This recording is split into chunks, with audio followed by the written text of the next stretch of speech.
back. Hope you had a good coffee, because standards need caffeine to be talked about. In this last hour, we're going to dive into the standards that are that might help, because we just heard before the break, it's all in the details.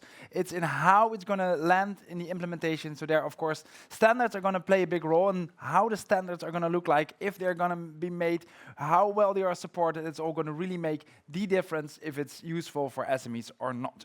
So let's talk how we can do that. For that, we have asked Jean-Luc Detrez, Mathieu, Rama, and joining us online is Nicolas, Denis. May I ask you to take a seat? Normally you get a big round of applause when, yeah. Nicolas, are you joining us? Can we get you on screen? Do we have Nicolas, or is he still at coffee break? Good afternoon. Hello, Nicolas. Can we get you on? Yeah, we are on screen. Hello, Nicolas. You're our project manager at Società, Cooperativa, Reware. You are a small company in the repair business. You repair mostly PCs. Yeah, is that a profitable business, or does everybody throw away their old PCs and buy a new one? Well, we are half refurbisher, half repair shop. Yeah. And we repair something like 5,000 computers each year. We are 10 people, just to give an idea of the small business we are. And well, refurbishing is the big business. As Christina mentioned during the previous panel, companies in refurbishing can become big, and we can pay the wage of the repair workers with the money from refurbishing. So, no. Repair for the moment is not a good business, I would say, but it's complementary to what we do. Okay, that's let's see if we can change that.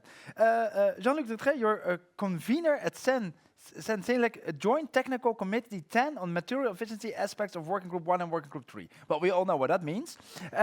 Previously, you were a standard manager for Intel. Now you're an independent consultant. If we want to understand what standards are, how they work, because it's a complicated business, where can I find a crash course on understanding standards? You have to, yeah. I would say the best way to understand standards is to join a national committee of standardization and just register to the mirror committees on the topics you are interested in. Okay, just get into it and learn while doing. Yeah. Yes. With you, we're going to talk a little bit more about what are standards, how are they made. So we're going to do the little crash course so that we all kind of know what it is, not implying that we're going to be complete in that, but just the raw basics.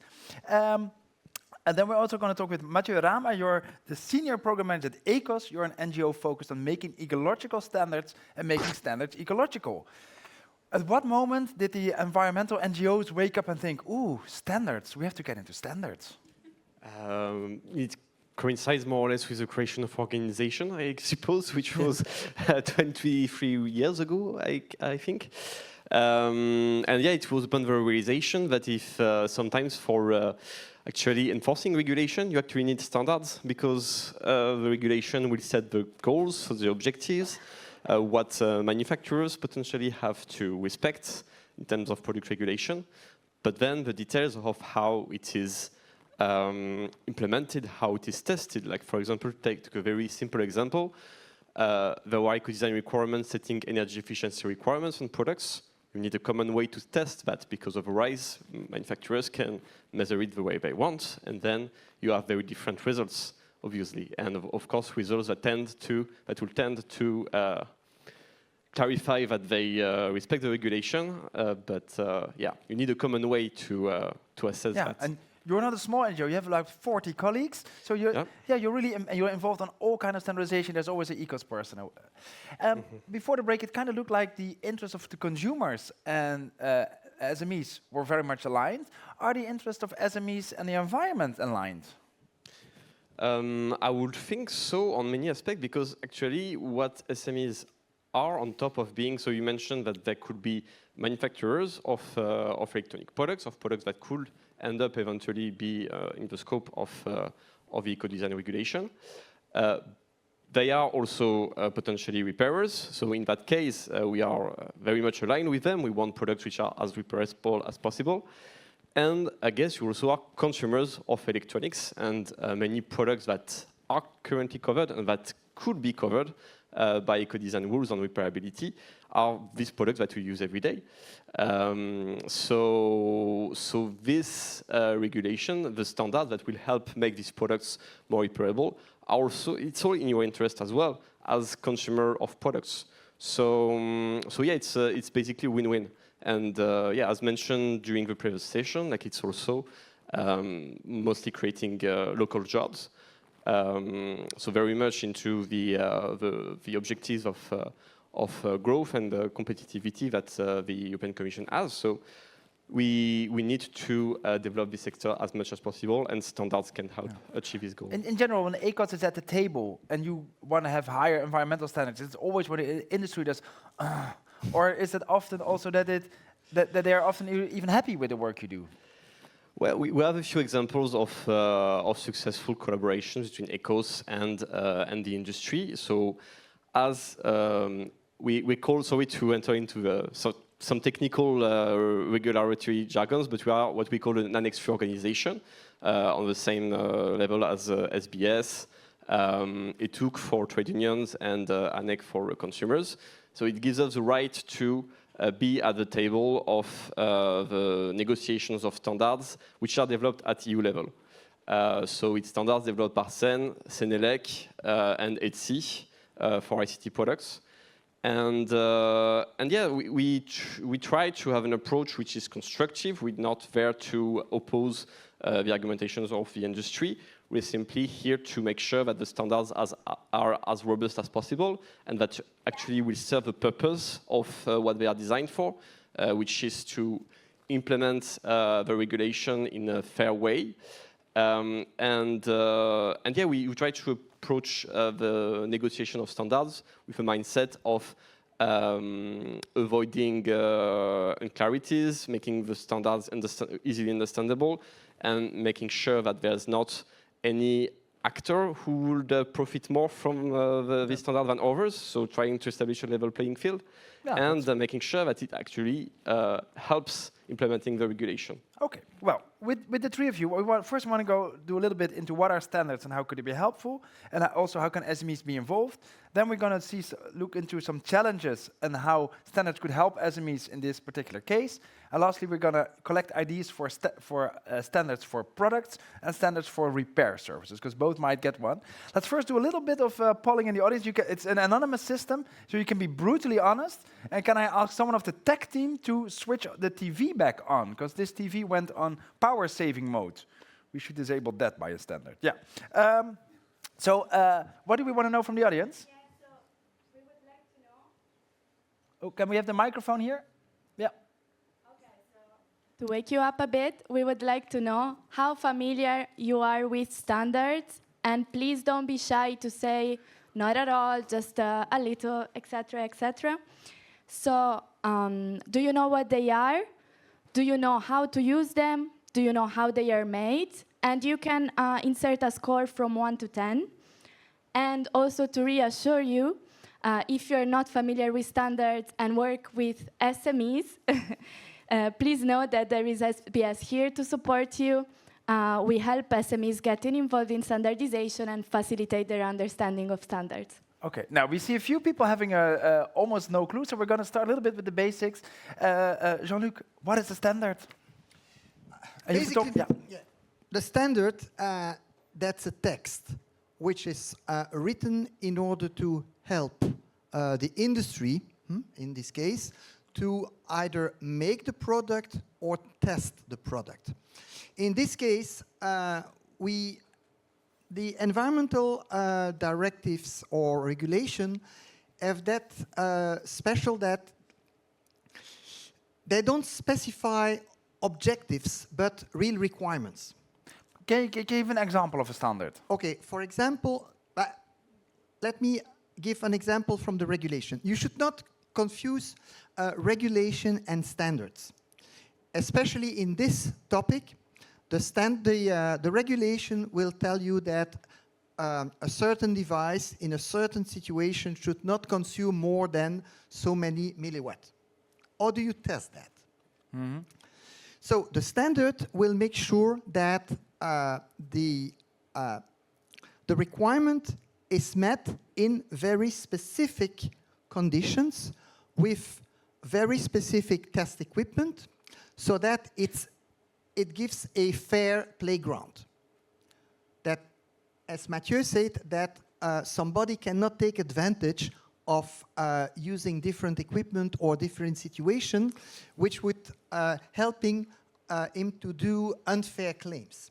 And I think the Commission today is really acting against these allegations, which are very confusing and misleading for the consumer. Yeah, and also we have the Cyber Resilience Act coming up, and it specifies all equipment has to be cyber-proof, and then one of the standards is for 7 years you should get automatic updates, and the update should be on by default, and you can choose not to have them, but by default, those are kind of standards.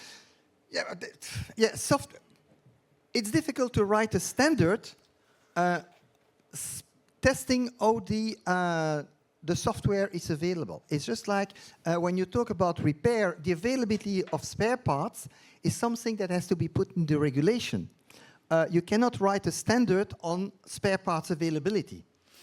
Okay, so the regulation needs to be good, and then standards can help, but the standards cannot never replace regulation. Exactly. Yeah. But if you who makes standards? Oh, there are different standards.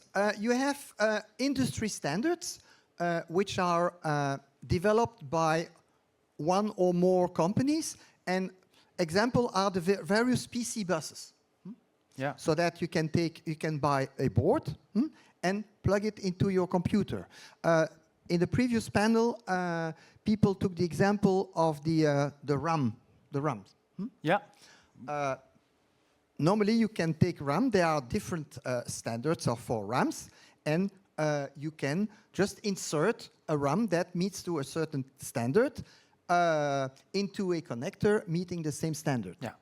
But these are industry standards. It's just an agreement between various manufacturers to build according a certain set of rules. Yeah. Then you have the international standards. The international standards can be developed by organizations like ISO or IEC, or you have European standards that are developed by CEN and CENELEC, and then you have national standards that are developed by the national bodies.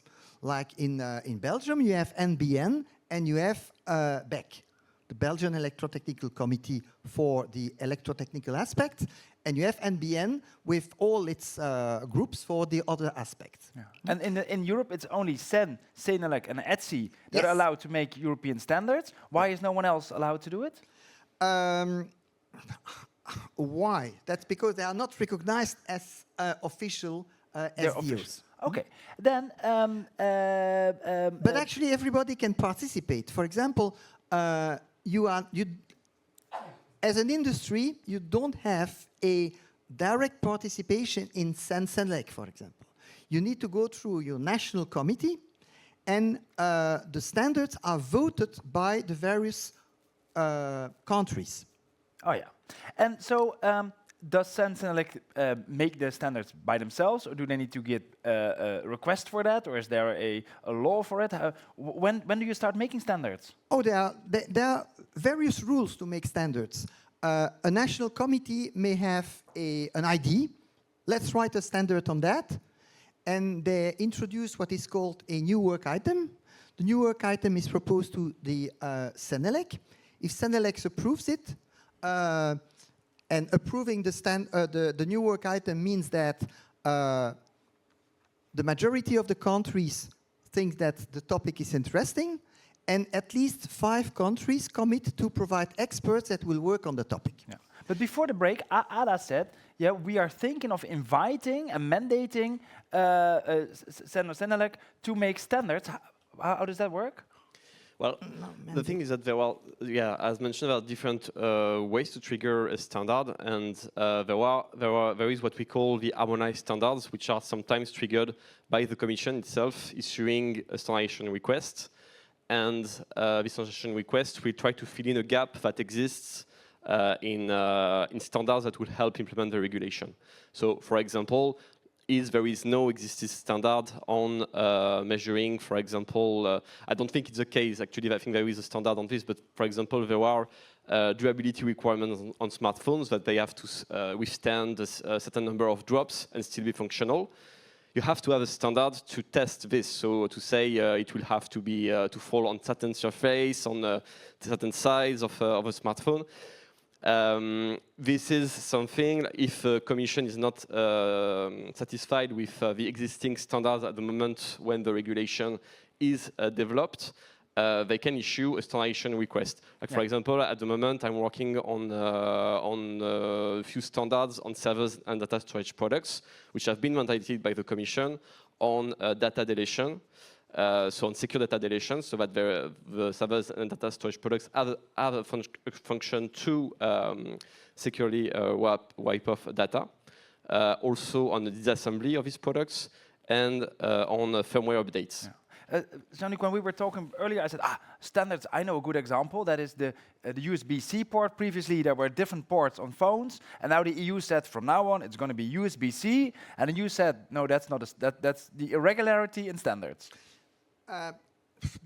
Actually, the USB standard existed before, and the story of the USB connector, the various USB connectors actually have been developed even outside the IC. They have been developed by a consortium developing USB, and that consortium offered its standard to IC.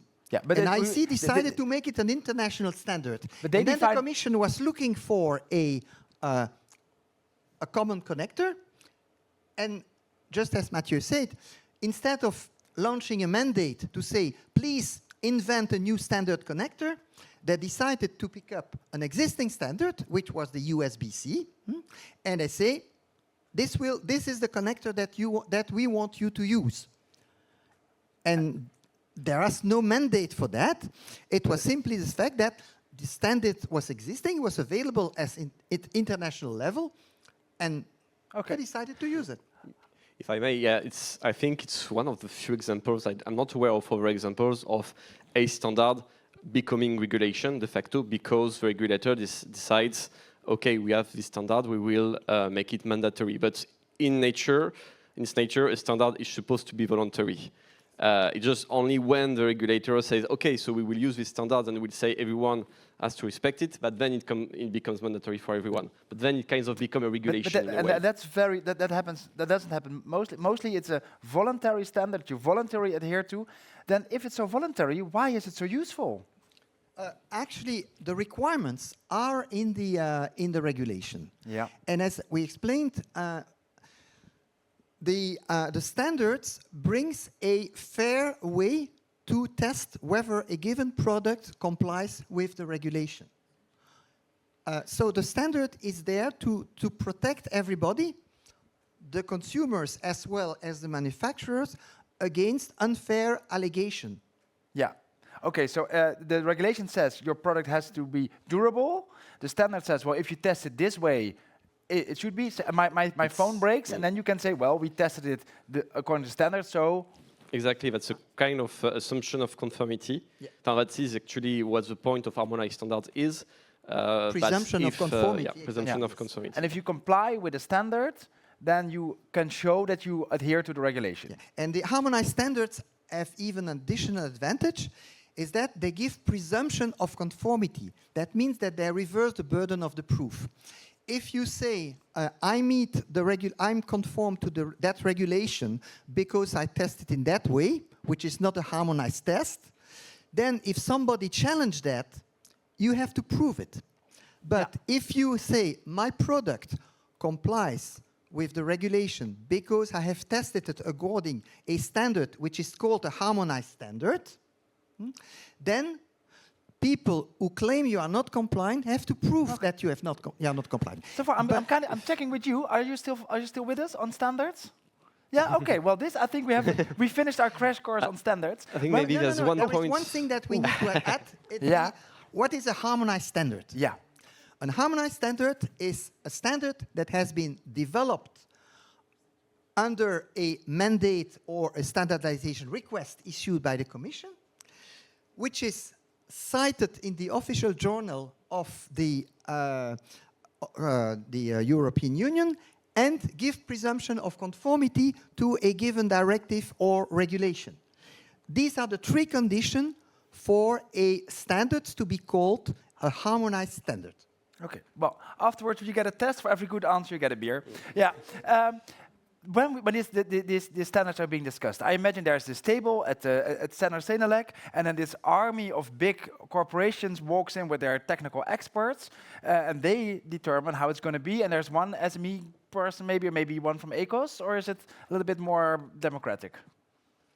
Well, that's where the Annex 3 status that I mentioned earlier is very important, because at least as far as European standards are concerned, we are allowed to have a seat at the table, because the main difference between a standard and a regulation, let's say, is that the standards are indeed developed by standardization organizations, in which you have to pay to participate sometimes. Like the rules to be a member of a certain standardization organization differ. Sometimes it's free, sometimes you have to pay for it.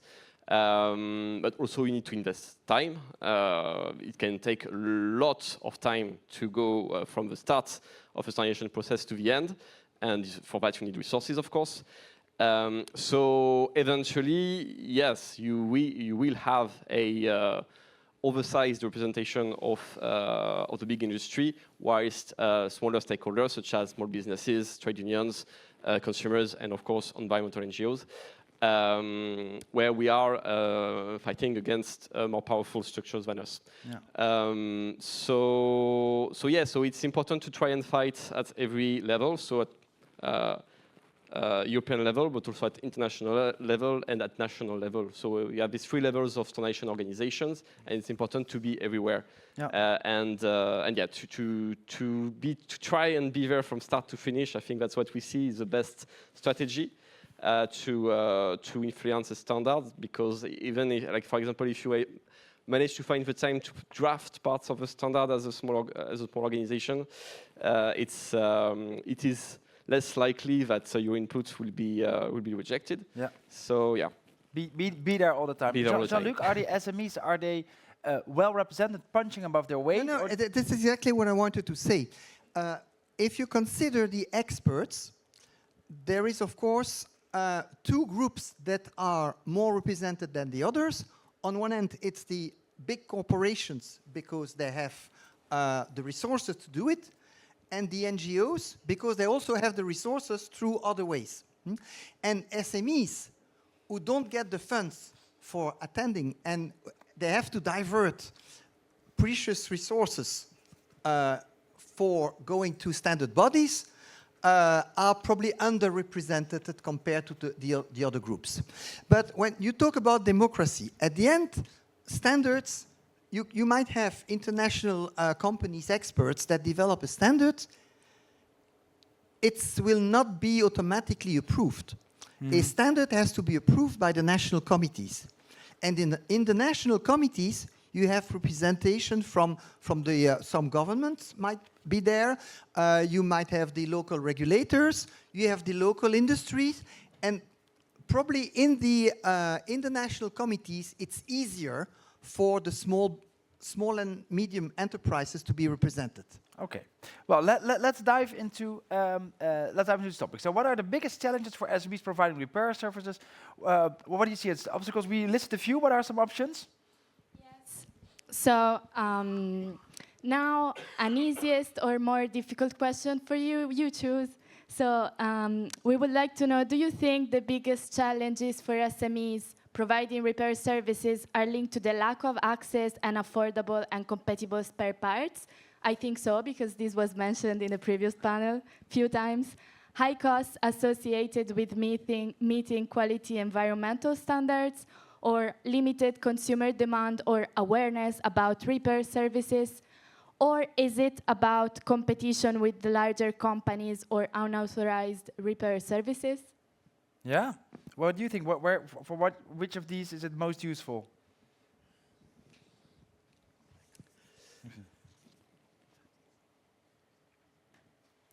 So lack of access to data, high costs with meeting quality or environmental standards, limited consumer demand or awareness, or competition with big enterprises. Okay. Well, it's quite obvious that indeed, and it's something that I need to mention also that ECOS is part of the Right to Repair coalition that Christina is leading. So we will meet on many of the things that I will say here. But indeed, the access to affordable spare parts, and actually this is something that standardization could help with, because having standardized spare parts, for example, so being able to replace a part of your product with a part which won't be simply manufactured by the OEM, but also potentially by third parties. I mean, to give like a relatable example, you have batteries, you have certain types of batteries which are the same shape and that you can replace with whatever the brand is that's manufacturing these batteries. If you had similar approaches to other spare parts, you would eventually decrease the cost of these spare parts, because then you would have competition between the manufacturers of these spare parts. There are in general problems with the cost of spare parts when they are property spare parts and only manufactured by the OEMs, because of course then you have no choice but going for these specific spare parts which are only designed by the manufacturers. Yeah. Nicolas, going to you. Yeah. For what problems do you hope there will be standards? What problems? Sorry. Yeah, how can standards help you?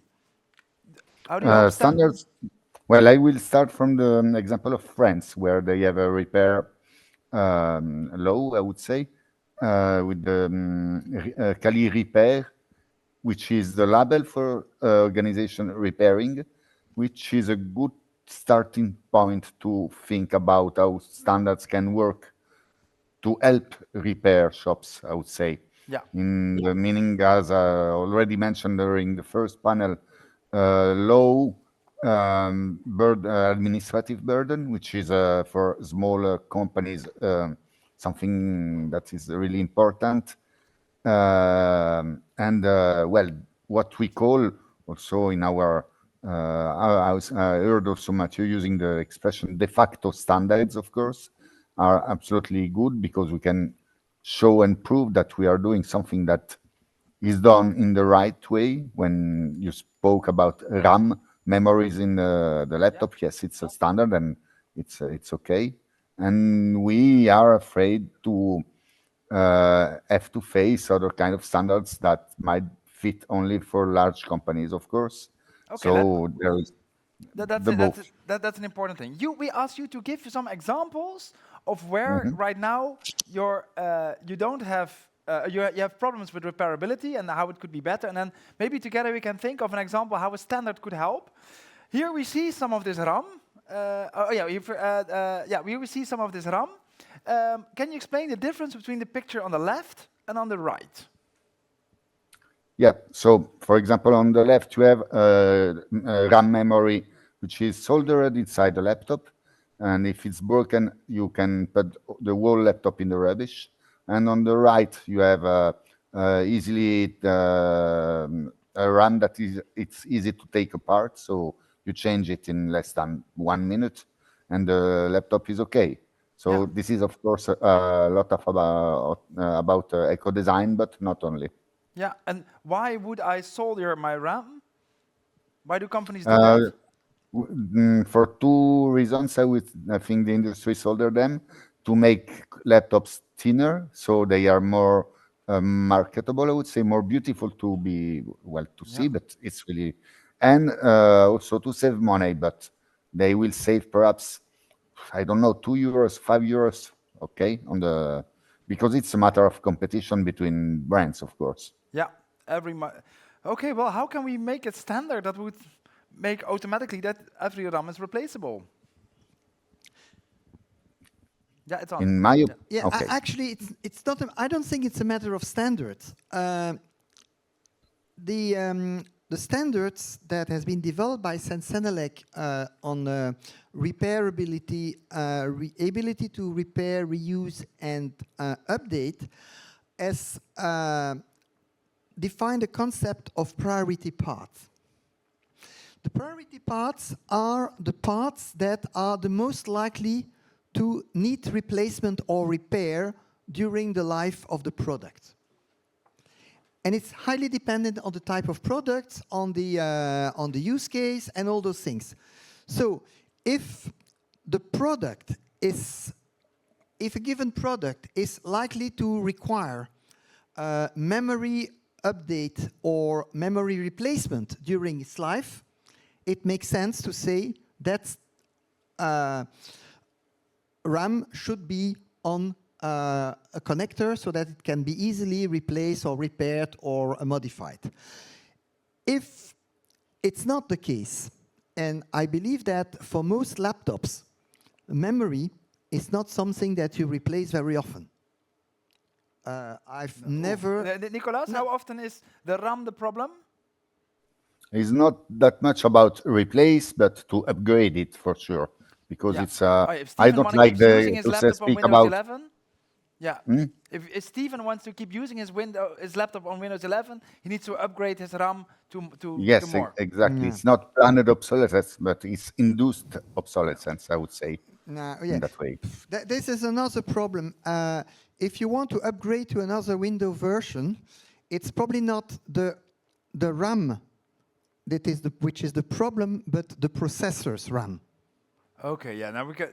And that one is much more difficult to put on a socket. Okay. So this is already a big discussion. What is a crucial component that needs repairability? Is it a crucial component? Does it break often? So okay, that's difficult. Nicolas, can we go to your second example? Can we see here? We see two laptop screens. What is the difference? Sorry. So the one on the left is a glued screen to the case, and on the right example, it's easily you have the frame that you can just take apart because it's sticked with clips. It's really easy. You just use even a knife at home and you open it in 5 minutes. When the screen is broken, in the first case on the left, again, you have an object that's really expensive to repair because you should buy the whole piece of the case. On the other side, on the right, you just take the screen away, and often these screens are already industrial standard, so you can replace it with a screen from another company, and it will fit the same. Yeah, but Nicolas, I know myself and how much tea I drink while working on my laptop. I'd rather have the glued one because I'm definitely going to spill tea on my screen and I want it to be waterproof. The right ones doesn't seem waterproof. I agree, but I don't use tea on my computer. The glass is always far from the computer, Yeah, but effectively, Mathieu, I understand the problem. Can we have both? It is a question of design, and I heard a lot today, and we hear that a lot every time we are advocating for repairable products, that there are trade-offs between repairability and reliability, which are both components of durability. Standards can help point out to the solutions that can target both repairability and reliability. I think that to design something that resists to splashing water, which is the case when you drop tea on your laptop, you can have something which is both repairable and long-lasting. It's if you want to use your computer under 10 meters of water and for 2 hours, maybe you need something that cannot be repaired, and that is arguable. As always, can be innovation that can make that possible. Like if you take, for example, like GoPros that go underwater, you can replace the battery by hand. So why not for other products? Yeah. But how would the standard look like? What would you write as a standard that makes it that we have the repairability for Nicolas, but also the waterproofness for me? At the moment, the standard we were talking about, so the horizontal one that is supposed to be a guideline for developing repairability, product-specific repairability standards or rules, they set up a kind of scoring system. So they will say, for example, for fasteners, the standard suggests that reusable fasteners will be more rewarded than removable fasteners, which will be more rewarded than those which you cannot replace at all. So reusable fastener will be the one that you can reuse, so you remove it and then you put it again and you replace your spare part. Removable, it means that you have to remove it, but then you have to order a new fastener to be able to use it. Yeah. And so you will you can reward the products which have the most like the lower cost and faster repairability aspects. And also, Nicolas, if I hear you correct, you don't want on your shelf to have 1,000 different screens, one for the Dell 1, one for the HP 2. You want basically one generic screen that you can plug into every laptop you want repairs. Well, not one, but before you were speaking about the USB-C standard, for example, that you can use on every kind of computer or laptop. Same thing for the screens. You have like between 5 or 10 kinds of screens, but you have 100 of different connectors. So please, we can standardize the connector inside behind the screen, which is connected to the motherboard, and the problem is solved. That's easy. We don't want to block innovation. But also, I think now, if I hear this, if I want to be, I'm a big computer manufacturer, I'm now going to manufacture a computer with a 13.1257-inch screen, so that no generic screen fits into it, and you have to buy the spare part from me and not from a generic manufacturer. Can we standardize also these kind of things, that it makes it much easier to use a standardized generic replacement part? Can we? There is millions and millions of computers, and also second-hand spare parts. The standardization problem is not about the size or the shape of the screen, but usually it's internal components or connectors or specific electric aspects that really don't change anything to the producers or to the consumer. Once we used to have a power supply with really crazy voltage that now do not exist anymore. Now you have like 3 standards, 45, 65, and 90 watt. And that's enough to cover 90% of the computers we have to repair. Yeah. Okay, let's go to your last example. Here we're going to see 2 keyboards. What is the difference between the left and the right? So, again, on the left, you have what I will call bad design or polluting design somehow, which is a keyboard that is completely embedded inside the case of the computer. This is a typical keyboard of a gaming laptop, really fancy, really expensive. And on the right, you have a classical business computer laptop with a keyboard that you can remove easily and change. In this case also, in this case, more than a cost problem, because at the end of this discussion for me, repair is mainly about cost and convenience. The keyboard on the left is really difficult to be found on the market. You don't have it as a spare part for the moment, and you don't find it as a second-hand or refurbished good on the market of second-hand spare parts. So this is another example. Yeah. How can we standardize this? First of all, it's not up to the standard to mandate a type of technology. A standard has to be technology neutral. Mm-hmm. And I would say those standards, what you call standards, it's really de facto standards. It's not really standards that are developed under a specific regulation. And those standards may exist. But don't forget that those standards that would allow everybody to manufacture everything to be used everywhere require a much stronger market surveillance than what we have today. Nicolas gave the example of the power supplies. Yeah. Today you have a rather well standardized set of connectors and voltage levels. So almost any power brick can be used on almost any computer. You may have maybe to tweak with the connector, but there are only maybe less than 10 different connectors. And the power brick is always the same. So why would you buy a branded power bricks if you can buy exactly the same one for a few euros on the market? But if you look at the market surveillance statistics, you will realize that 80% of those power supplies are non-conform. How can that happen? Because there is not enough money invested in supporting market surveillance authorities, unfortunately.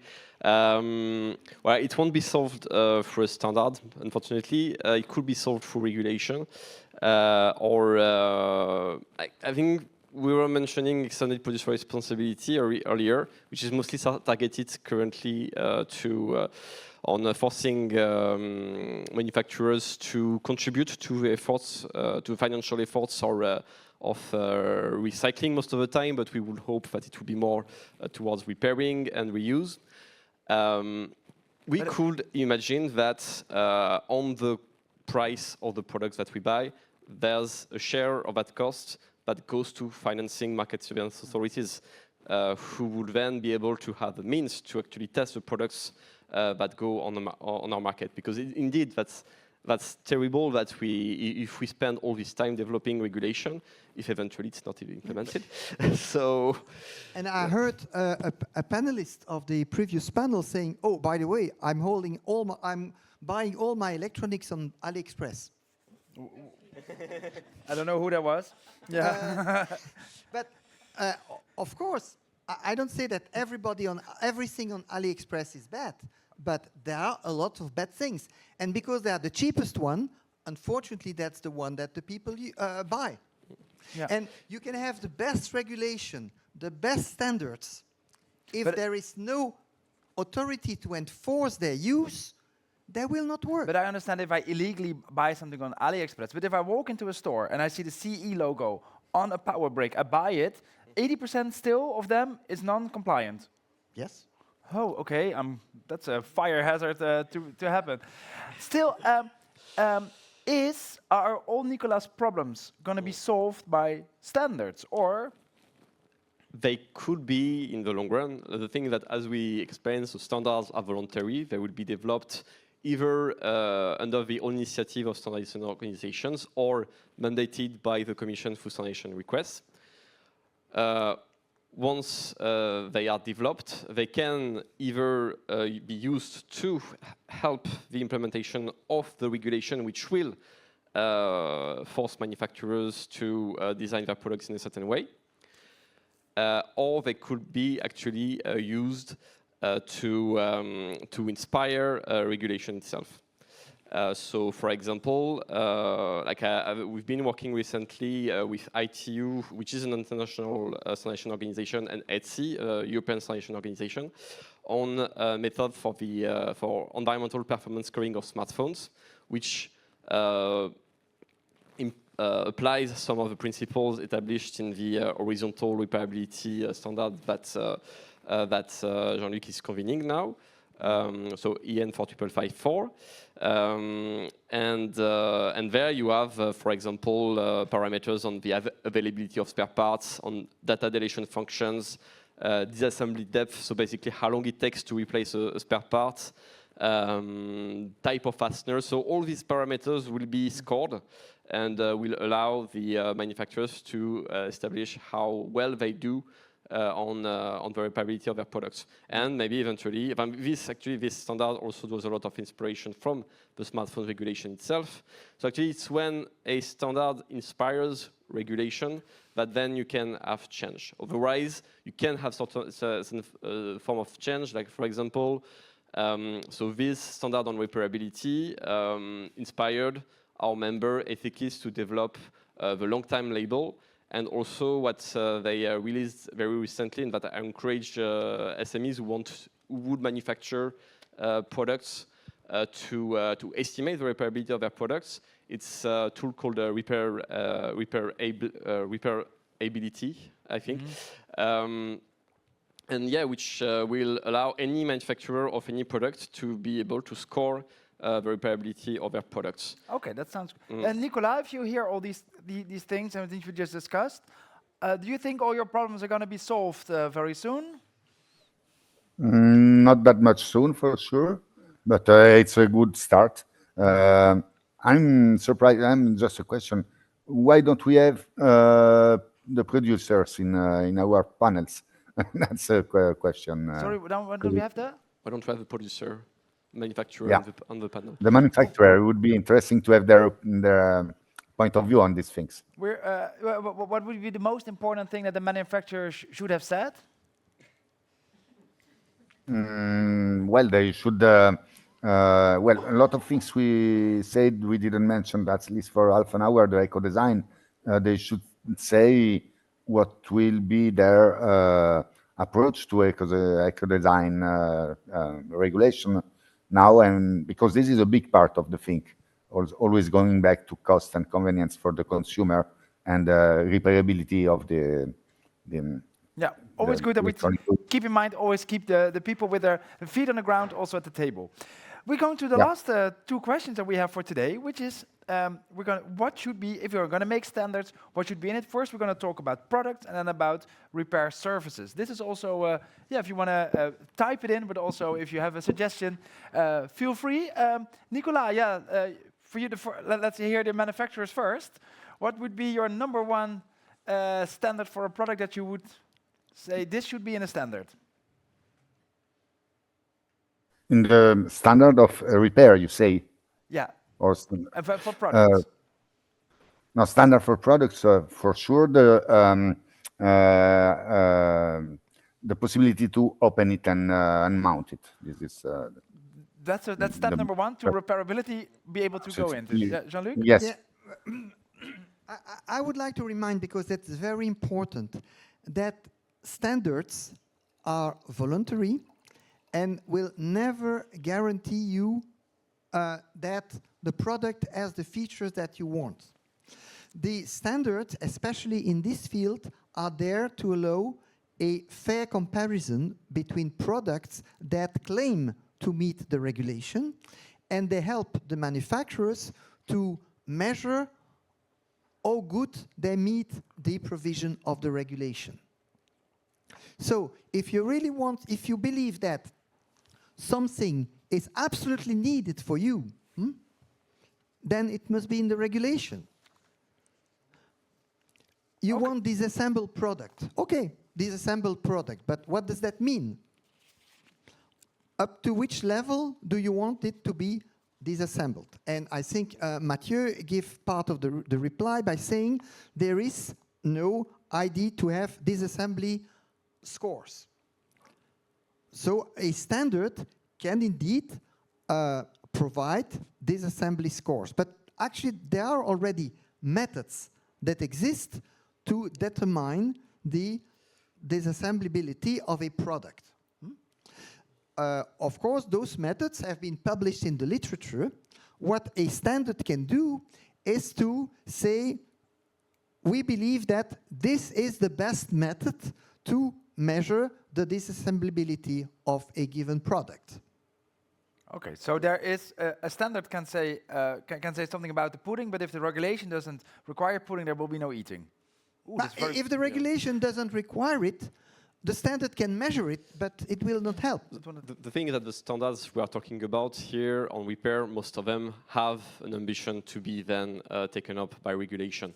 So if we take the horizontal repairability requirements we talked about, so basically the guidelines on how to determine whether a product is repairable, they have been already used extensively by the Commission for the eco-design requirements on smartphones and tablets. They are used today to develop eco-design requirements on printers, on computers, on tumble dryers, and a lot of products which will soon then enter in the scope of the repair, the Right to Repair Directive.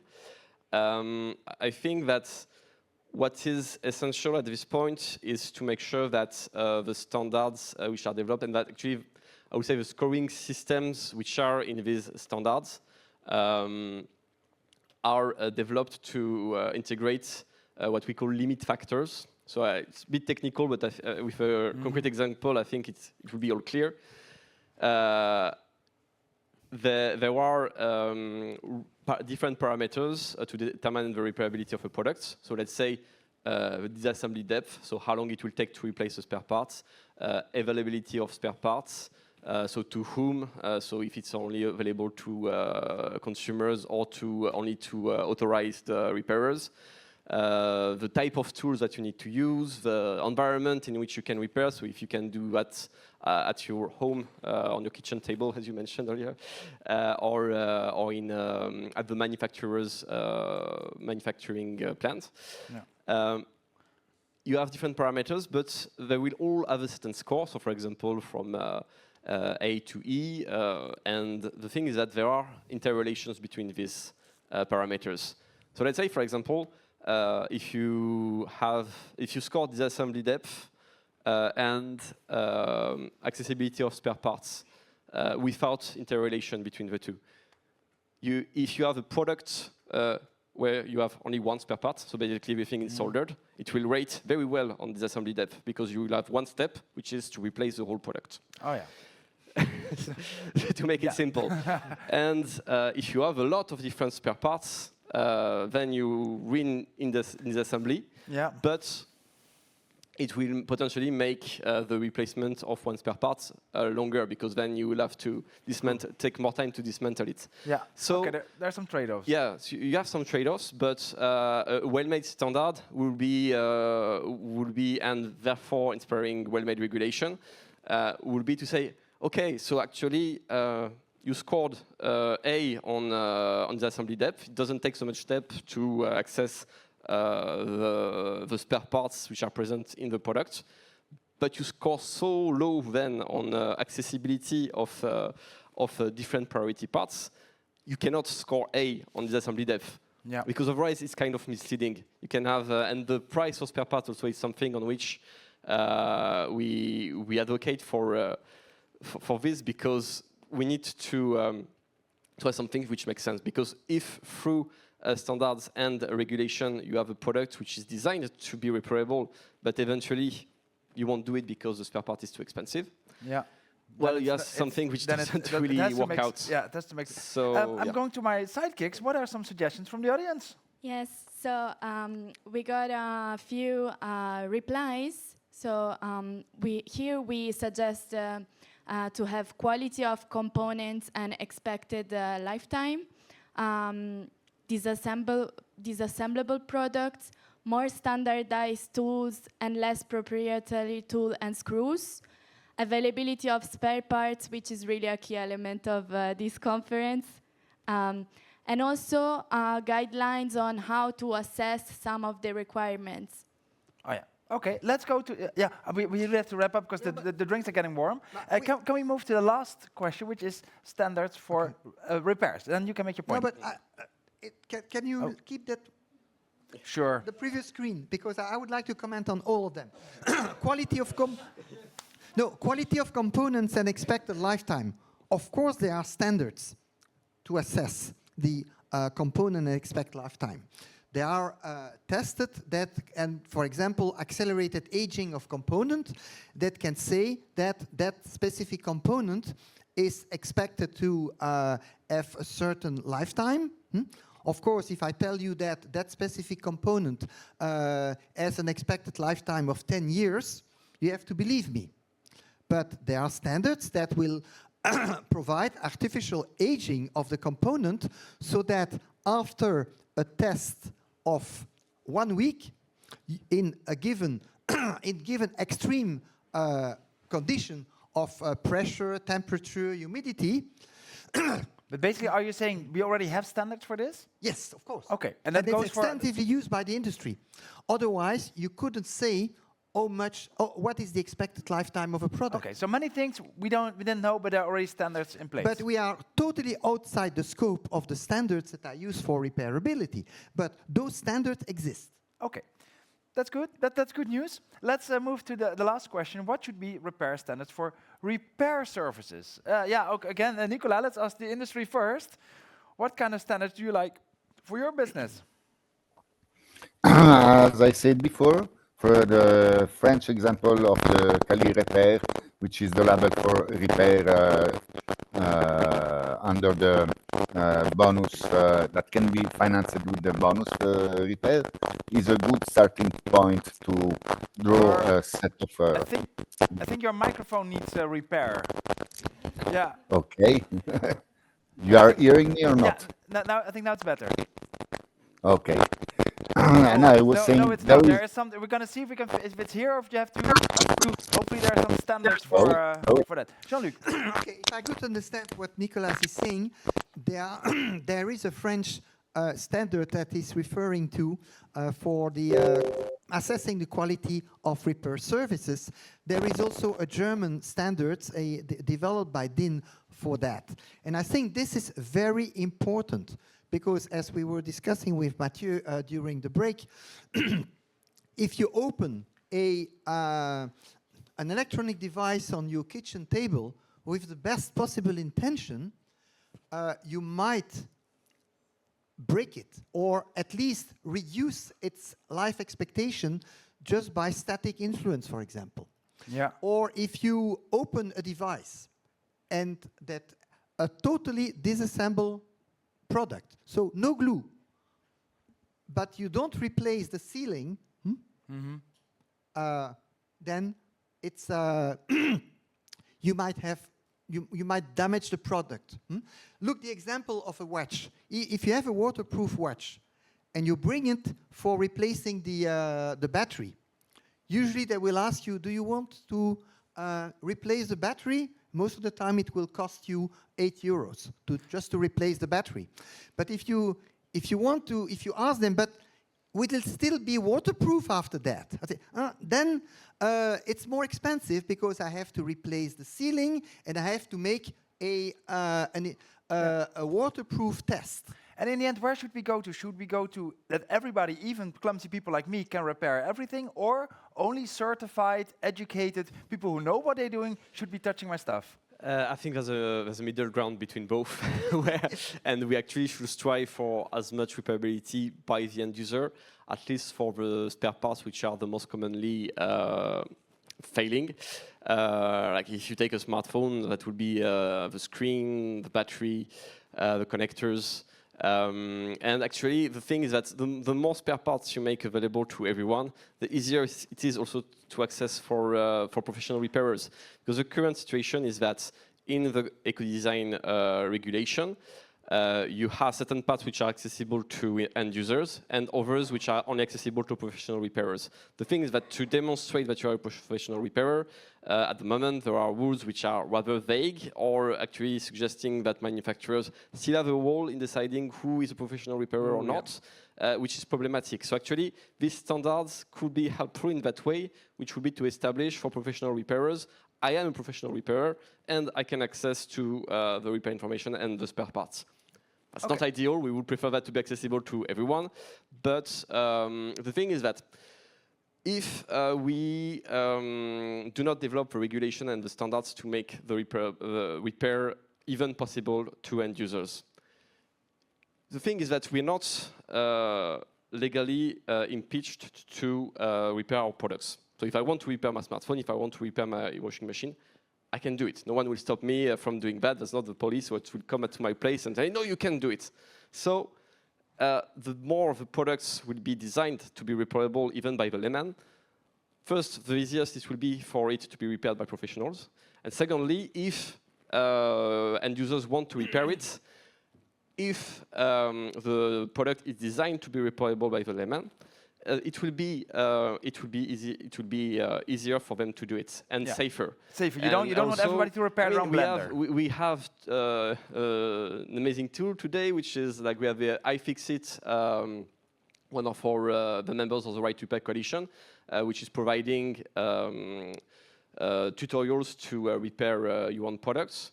You have also on YouTube, you can find a plethora of tutorials to repair your own products.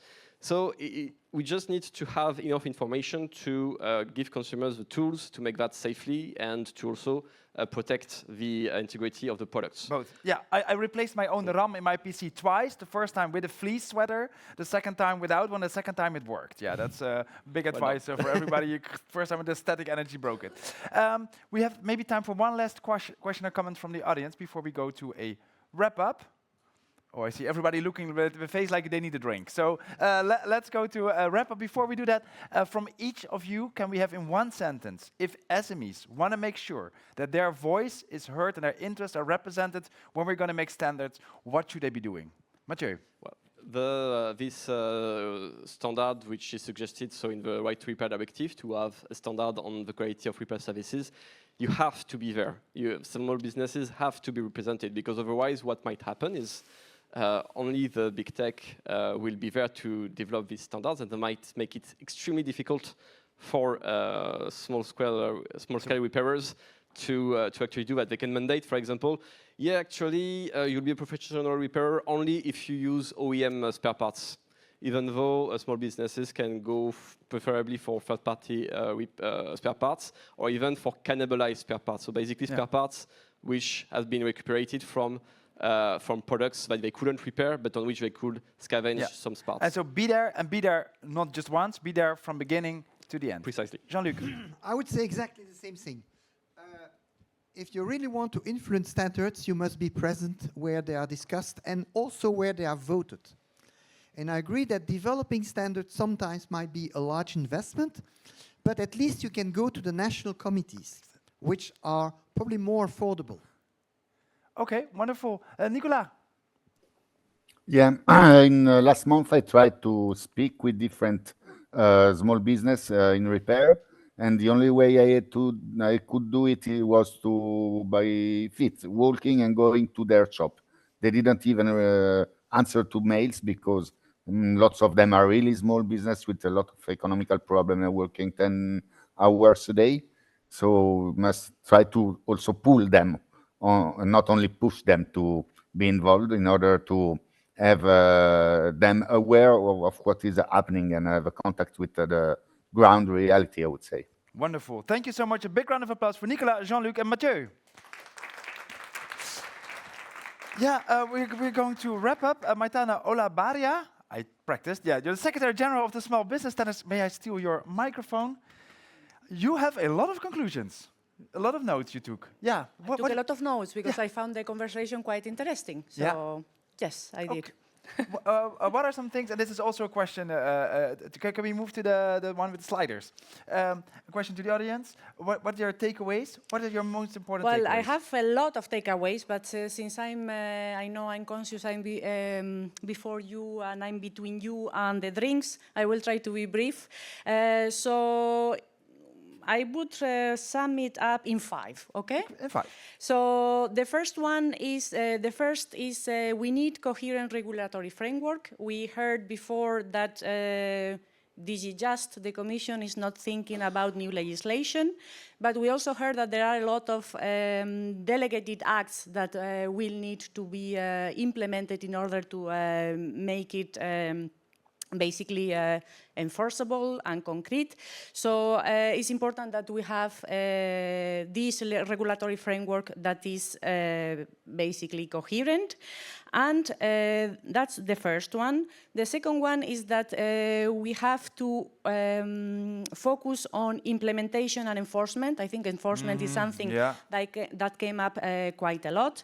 And I think, as we heard, standards are not the solution for everything, but they have quite an important role to play in implementation, in ensuring, as we said, as we heard now, compatibility between parts that could help access to spare parts that are not only from the original equipment manufacturer, or we also heard that it's important for labels or for scoring to have a level or a common, let's say, way to compare products.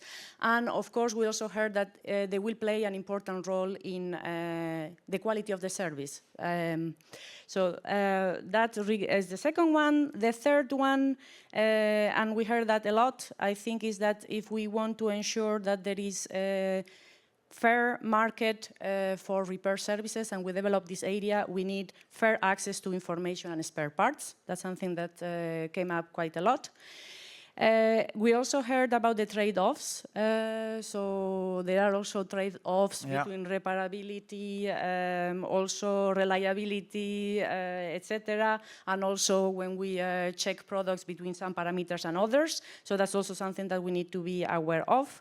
And finally, I think another important element was that we also need to work on incentives for consumers and for repair. Wow, that sounds some good conclusions. We've recorded the whole thing, so we can even look back and send also, of course, this to the regulators, the standardizators, and everybody involved. And, as we heard, to all the SMEs in Europe, because they need to know and need to be involved. Well, I heard that I need to go and knock and go to their shops. So I cannot send an email. That's what I heard. What is next to come from SBS? What are you going to do on this file? How are you going to keep the SMEs updated and also included? Okay, so surely for SBS this is an important point. Our focus is, as we heard, standards, but surely we are going to work with SME United. That is also one of our members that probably they will follow more the regulatory part. But as we heard from the side of standards, it's really important to be there. I have to admit that SBS has not been so active in, for example, the joint TC10 that we heard some work that is being carried out there, and that is important. So surely we will try to be more active in this area. But we also heard that we have a new regulation on eco-design, for example, where also standards will play an important part. We know there will be an eco-design forum that will be created very soon. So surely we will apply to be part of that eco-design forum so that we can play a more active part in there. And the last point will be, if you want a crash course on standards, I would advise you to rather come to SBS rather to the National Committee. First come to SBS, we will give you the crash course, and then you can go to the National Committee. Wonderful. Well, that's a lot of work. That's all going to start tomorrow. But right now, I think it's time for drinks. So you are now all kindly invited to continue the conversation in a small reception cocktail that we have organized outside. And I also wanted to conclude by thanking you, Rogier. Rogier, sorry. And also to EFTA for being a really exceptional host, I would say, of the event, and also all the panelists and everybody that was here and participated in the discussion. And your team, they prepared it very well. And my team, of course, they will get an extra, of course, the online ladies, so Andrea and Valentina, all the team, and also Fabian, that also did a very good job organizing everything. Yes, a big round of applause to you, the tech team. Thank you so much, and let's have a drink.